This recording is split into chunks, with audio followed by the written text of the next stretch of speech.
ओम शनि देवाय नमः। बंधुओं, जब ईंट का जवाब पत्थर से दिया जाए तो वही नहले पे दहला होता है। लेकिन पिछले बहुत से वर्षों में क्या हुआ कि आपको अपमानित किया गया, आपको तिरस्कृत किया गया, आपकी कोई गलती भी नहीं थी, तब भी आपको परेशान किया गया और आपकी परिस्थिति कुछ ऐसी थी कि आप ईंट का जवाब पत्थर से दे ही नहीं पाए।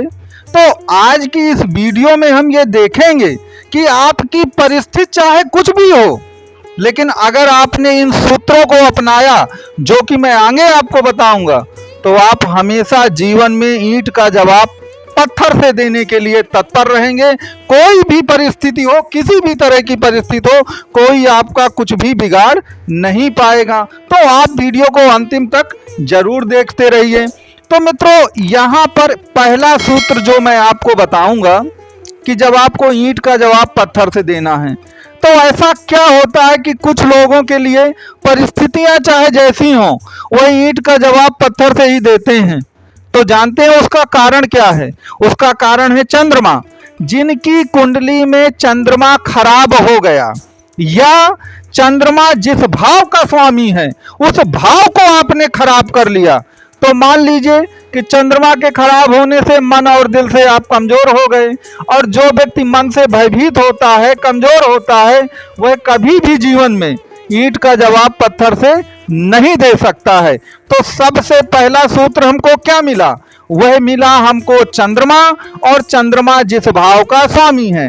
तो यदि आप मकर लग्न या मकर राशि के स्वामी हैं, तो चंद्रमा आपके सप्तम भाव का स्वामी हुआ, क्योंकि वहां पर 4 नंबर लिखा होगा, जैसा कि आप देख भी रहे हैं चार्ट में। तो सप्तम भाव पत्नी का है, व्यापार का है, साझेदारी का है, मतलब वैवाहिक संबंधों का है और आपके बिजनेस का है। मोटा मोटी हिसाब लगा लीजिए। तो बस आपको एक चीज याद रखना है, अगर वैवाहिक संबंध खराब हुए तो आपका सप्तम भाव खराब हुआ। सप्तम भाव खराब हुआ तो चंद्रमा खराब हो गया। चंद्रमा खराब हो गया तो आप मन और दिल से चिंतित हो जाएंगे और कभी भी ईंट का जवाब पत्थर से नहीं दे पाएंगे। और इतना ही नहीं, जब चंद्रमा खराब हो जाएगा ना, तो छोटी मोटी जो मुसीबतें आती रहती हैं ना जीवन में, आप वो मुसीबतों से भी बिल्कुल एक प्रकार से ये मानिए कि जरा जरा सी मुसीबतों में आप बिल्कुल परेशान होते रहेंगे। मेरे पास ऐसे बहुत सारे फोन आते हैं कि पता चला हमारे पास सब कुछ है, रुपया पैसा, मकर राशि के लोग हैं, मकर लग्न के लोग हैं, लेकिन बस वही है, वैवाहिक संबंध खराब हो गए तो अब उनकी स्थिति खराब हो गई। तो आपको इन संबंधों को मेंटेन करके रखना है। आप व्हाट्सएप में मेरे और कमेंट बॉक्स में बताइएगा कि कितने ऐसे लोग हैं जिनके वैवाहिक संबंधों में खटास आ चुकी है, चाहे वह पति पत्नी साथ में भी रहते हों तो खटास आई है, या उनका मामला अदालत में चला गया हो तो खटास आ ही जानी है। तो आप देखेंगे कि कुल मिला के चंद्रमा कमजोर होगा। चंद्रमा कमजोर होगा तो सप्तम भाव कमजोर होगा, और याद रखिए फिर मन और दिल कमजोर होने के बाद आप एक प्रकार से कभी भी ईंट का जवाब पत्थर देने में सक्षम नहीं होंगे। तो पहला सूत्र इस बात को याद रखें। दूसरी बात, एक चीज और याद रखें कि ये व्यापार और पार्टनरशिप का भाव है। तो देखिए, चंद्रमा बहुत चालाक ग्रह नहीं है। चंद्रमा को राहु और शनि जैसे ग्रह अक्सर धोखा दे जाते हैं। आप अगर किसी के साथ व्यापार या पार्टनरशिप करते हैं तो एक सूत्र याद रखिए कि हमेशा व्यापार की बागडोर जो है वह अपने हाथ में रखिए। कहने का तात्पर्य यह है कि आपने 2 लोगों के साथ पार्टनरशिप की, तो उस पार्टनरशिप में जो भी फाइनेंशियल लेन देन होगा उस सब का हिसाब आपके पास होना चाहिए। आपके पास बागडोर होनी चाहिए। आप बड़े साझेदार के रूप में बने, आप छोटे साझेदार के रूप में मत बने, वरना चंद्रमा को तो हर ग्रह फिर दबा ले। फिर राहु और शनि जैसे जो आपके पार्टनरशिप वाले लोग होंगे ना, वो धोखा दे जाएंगे।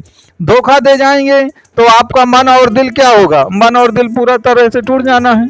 और मन और दिल अगर पूरी तरह टूट गया तो फिर क्या है? मन और दिल के टूटने के बाद मन घबराहट में आएगा, फिर लोग आपको तिरस्कृत करेंगे, कुछ ऊट पटांग कहेंगे, और आप अपने सेल्फ जो रिस्पेक्ट है, आपका आत्मसम्मान है, उसमें ठेस लगेगी और आप कुछ जवाब दे भी नहीं पाएंगे। तो इस बात को आप पूरी तरह से याद रखिए। तो पहला सूत्र जो होगा वह सूत्र है चंद्रमा का।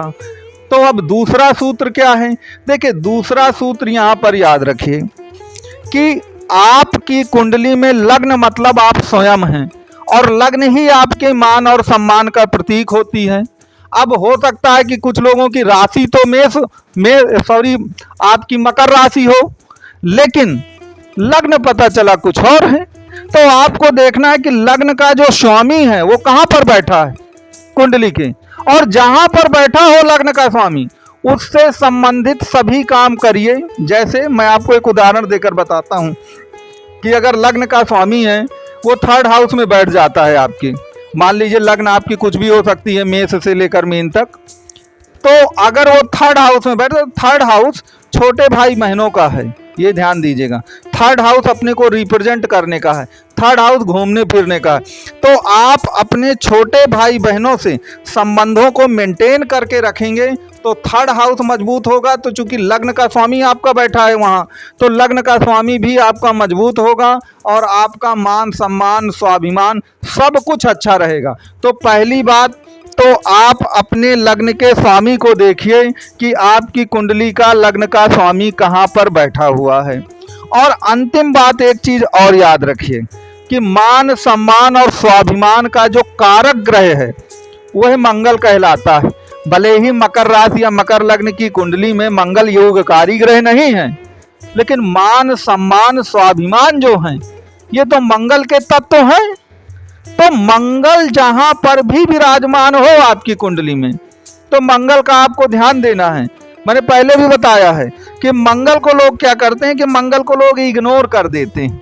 वो सबकी चर्चा करेंगे मंगल को, क्योंकि ज्यादातर चर्चा जो है ज्योतिष शास्त्र में वो बृहस्पति, शनि, राहु इन्हीं में सिमट के रह जाती है, जबकि ऐसा नहीं है। बाकी ग्रह भी इंपॉर्टेंट हैं, लेकिन हम बाकी ग्रहों पर उतना विचार नहीं करते। तो जहां पर मंगल बैठा है और मंगल को मजबूत बनाइए। अब मंगल को कैसे मजबूत बनाएंगे, मैं पिछले वीडियोज में बहुत ज़्यादा उसकी मंगल की चर्चा कर चुका हूं। आप मेरे वीडियो लिस्ट पे जा करके वो वीडियो देखिएगा तो आपको ये पता चल जाएगा कि हम मंगल को कैसे मजबूत कर सकते हैं। तो आपको जो ये मैंने सूत्र बताए हैं, आप इन सूत्रों को करिए, और कुंडली से संबंधित आपको कोई भी दिक्कत आए तो नंबर आपको दिया गया है, आप दिए गए नंबर पे बिल्कुल संपर्क कर सकते हैं। और ज्योतिष से संबंधित आपका कोई भी प्रश्न हो, आप किसी भी लग्न या राशि के हों, तो दिए गए जो नंबर हैं इस नंबर पे आप 100% कांटेक्ट जरूर करें।